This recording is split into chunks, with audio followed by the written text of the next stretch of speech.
उपचुनाव के बीच अचानक अयोध्या पहुंचे योगी आदित्यनाथ। अयोध्या वासियों को दे दी बड़ी सौगात। राम मंदिर में योगी की मौजूदगी ने बदल दिए सभी 9 सीटों के समीकरण। योगी के इस फैसले के बाद गदगद हैं सभी सनातनी। बस एक फैसले से अखिलेश के पीडीए खेमे में भी योगी ने लगा दी बड़ी सेंध। जी हां, उपचुनाव वाले दिन अचानक सीएम योगी का अयोध्या पहुंचना यूं ही नहीं है, इसके पीछे बड़ी सियासी स्ट्रेटेजी है, जिससे ऐन मौके पर पूरा का पूरा इलेक्शन पलट गया। 9 की 9 सीटों के समीकरण प्रभावित हो गए। रामनगरी अयोध्या के दौरे पर पहुंचे सीएम योगी आदित्यनाथ ने रामलला का दर्शन कर जन्मभूमि पथ स्थित श्री राज गोपुरम द्वार का अनावरण विधि विधान पूर्वक वैदिक रीति रिवाज से किया। इस दौरान दक्षिण भारत से आए वैदिक आचार्य के जरिए मंत्रोच्चारण के साथ गोपुरम की ओर से चल रहे अनुष्ठान को संपन्न किया गया। सुग्रीव किला मंदिर के प्रवेश द्वार को श्री राज गोपुरम कहा जाता है। इसका बुधवार को मुख्यमंत्री ने लोकार्पण वैदिक विधि विधान से किया। सनातन परंपरा में गोपुरम द्वार का विशेष महत्व बताया गया है। मंदिर की परंपरा है कि द्वारपाल और विभिन्न देवी देवताओं की अनुमति के बाद ही मंदिर में प्रवेश होता है। इसके बाद ही ठाकुर जी के दर्शन हासिल होते हैं। 51 फीट ऊंचे बने इस गोपुरम द्वार के चारों तरफ देवी देवताओं की मूर्तियां बनी हैं। इसके उद्घाटन के लिए दक्षिण भारत से भी आचार्य और गुरुजन पधारे थे। मंदिर के आचार्य ने इस बारे में जानकारी दी है कि आने वाले श्रद्धालु जब प्रभु श्री राम लला का दर्शन करने के लिए इस मार्ग में प्रवेश करेंगे तो सबसे पहले सुग्रीव किला का ये गोपुरम द्वार पड़ेगा। यहाँ प्रवेश द्वार पर श्री राम जानकी के दर्शन होंगे। अयोध्या में श्री राम जन्मभूमि परिसर के पास मौजूद सुग्रीव किला का अयोध्या की पुनः स्थापना के दौरान महाराजा विक्रमादित्य ने इस किले का जीर्णोद्धार कराया था।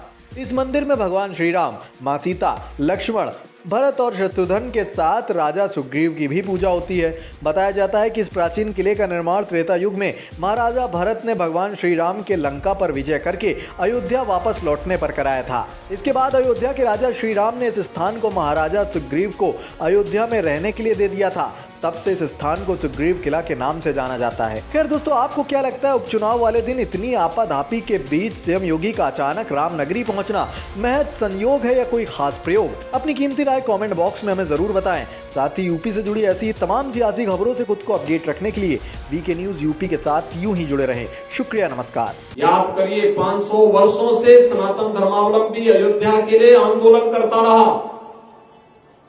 लाखों की संख्या में मारा गया, बलिदान हुआ। कई पीढ़ियां केवल एक संकल्प के साथ कि अपने जीवन में एक ही संकल्प था कि मैं अयोध्या में रामलला को विराजमान होता हुआ देख लूं, लेकिन वे अपने उस संकल्प को मूर्त रूप लेते हुए नहीं देख पाए। लेकिन जब पूरा समाज एकजुट होकर के लड़ाई लेता है, एक भाव के साथ बोलता है, एक साथ एक प्रकार की सरकारें केंद्र और राज्य में आती हुई दिखाई दी और एक साथ आई। जो समस्या 500 वर्षों से समाधान नहीं हो रही थी, मात्र 2 वर्ष में उस समस्या का समाधान हो गया। मात्र 2 वर्ष में।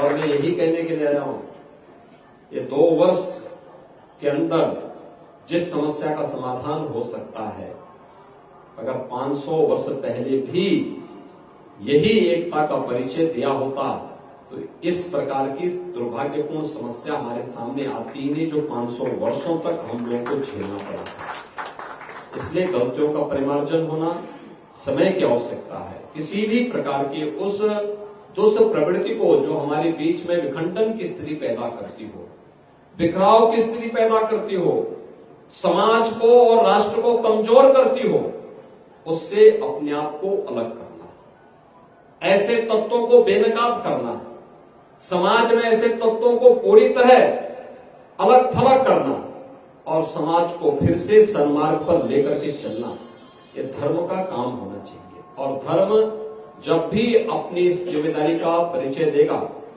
तो दुनिया की कोई ताकत सनातन धर्म के सामने टिक नहीं पाएगा। वीके न्यूज उत्तर प्रदेश, उत्तराखंड, सच का सारथी।